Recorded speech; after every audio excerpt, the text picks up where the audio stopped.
Hey everyone, my name. Oh boy. Oh, stupid bench crafted stuff. Oh. That got me really good. All right. We're off to a good start already, I see. Hey everyone, my name is Matt. Welcome to my shop. Today is July 12th, and this is my weekly shop update.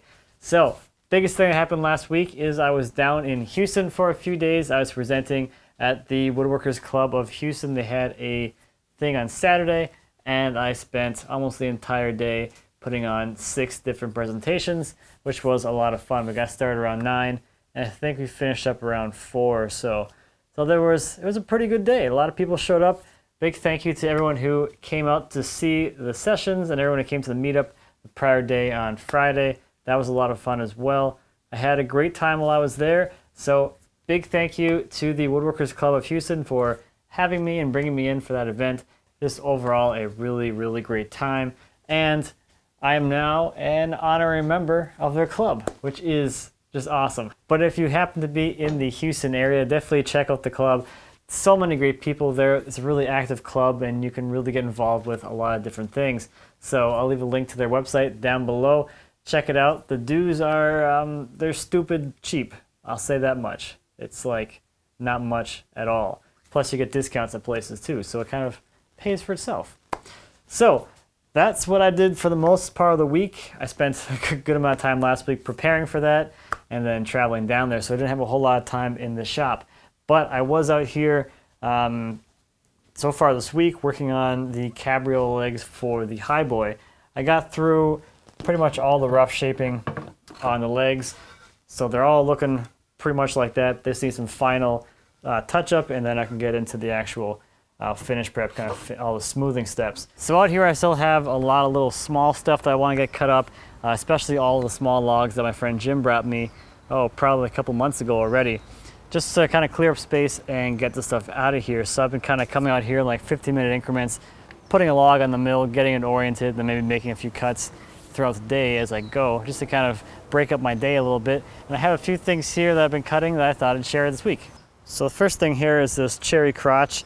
Not in the best condition. It had some ant infiltration here, which brought a lot of dry rot. So this is all kind of dry rot and kind of punky. But there is still some usable material here. I mean, I guess you could use that if you stabilize it or something. It's not going to dry that well. It's going to start to kind of flake and powder away. But this area out here is all solid still and good, so you can get a nice piece of something from there, for instance. Or on this one, this is all pretty much quarter sawn all through here. So you can get a nice piece of quarter sawn stock from that. You know, not a whole lot of usable material that way from the whole board, but at least it's something and it's not firewood, I guess. The same thing was kind of true with this guy over here. These are some 12-quarter cherry slabs. This tree was kind of rotted out in the middle, as you can kind of see there. So this is exactly the same thing that the highboy cabriole legs came from. A log just like that with the center rotted out that I just could utilize for square stock. So this could be a highboy someday in the future, I guess. And on the mill right now, something I just finished up cutting was this birch. And this stuff looked like absolute junk when it was still in a log form. It looked like it was just totally punky and rotten. So if you look down here, although it's spalted, but it's really soft and rotten. But through here is really nice, and there's some beautiful color. So this stuff has some really nice reds and yellows and blues and all kinds of stuff. So this stuff worked out to be really nice. And I got a bunch of 4-quarter boards out of that log. So on Monday, Brandon came by and we cut up the last of his logs, that last walnut log. It was pretty goofy with the 2 crotches in it, so we're trying to saw it to have both those crotches in the log. And we got 2 really good slabs out of that. And Brandon's gonna try and make a oval table that's kind of circular, so the slabs kind of continue along in a circular pattern. And we're gonna try and make that together maybe next year sometime, once those are dry and once I have more time.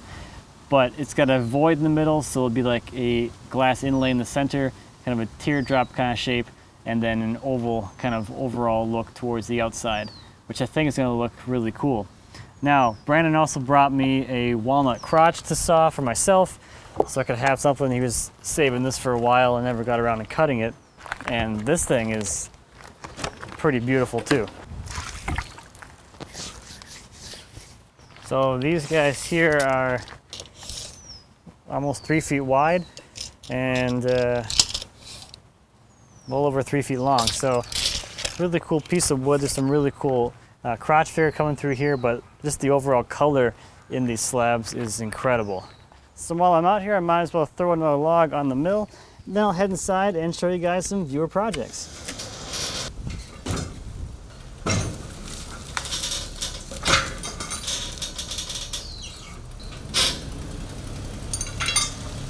First this week is a nightstand by Ethan. It's made from walnut and cherry, and all the wood for the nightstand came from offcuts that he got from his local hardware dealer that they were throwing out. So he picked them up at no cost to him, and he made what he could with what they considered junk. Next is a hall table by Sean. Sean made this hall table to fit a very specific location in their home between their kids' bedrooms. He decided to make a curved front to get the largest top side he could, but not get in the way of the doors. The table is made from walnut along with maple and sapele for the drawer parts. He pre-finished most of the parts with armor seal before assembly, and he says his table fits perfectly as it should. Next is a vase by Nick. This was a quick project for Mother's Day, which took about 2 hours from start to finish. This was Nick's first vase and hollow form, and his 4th lathe project overall. Lastly this week is a river coffee table by Matt. The table is made from cedar, and the tapered legs are splayed 10 degrees in both directions and are mortised into maple cleats. The top features an inlaid piece of tempered glass, and all the voids in the slab are filled with black tinted epoxy, and Matt used armor seal satin for the finish. So in the mail this week, I got this thing from Timothy Hall. This is a puzzle, and I haven't really delved into trying to solve it yet. It's one of these 3-dimensional geometric puzzle things. I haven't tried a whole lot, but I did give this to our nanny to try while the kids were napping, and she's been trying to get it solved, and she got to the point of frustration with it. So I don't know how long it's going to take someone in this house to solve this thing, but I'm going to try messing with it probably today. But I wanted to share this because this is really cool with the inlay and this geometric pattern. It's just like, it's just goofy. It's all slanty and weird. There's Tim's card. You can check out his work, and I'll leave a link to that down there in the description. Thanks for the puzzle, Tim. Hopefully I don't get too frustrated with this. So it's going to be another crazy month for me. In like a week, I'll be heading to Las Vegas for the AWFS show. I'll be there from Wednesday until Saturday, so pretty much the entire show. If you are in the Las Vegas area, you're planning to head to the show, stop by and say hi. I'll be at the Triton booth most of the time, unless I'm wandering around looking at stuff myself. So I think that's all I have for this week. Thank you as always for watching. I greatly appreciate it. If you have any questions or comments about anything I talked about today or anything here in my shop, please feel free to leave me a comment. I'd be happy to answer any questions you might have. And until next time, happy woodworking.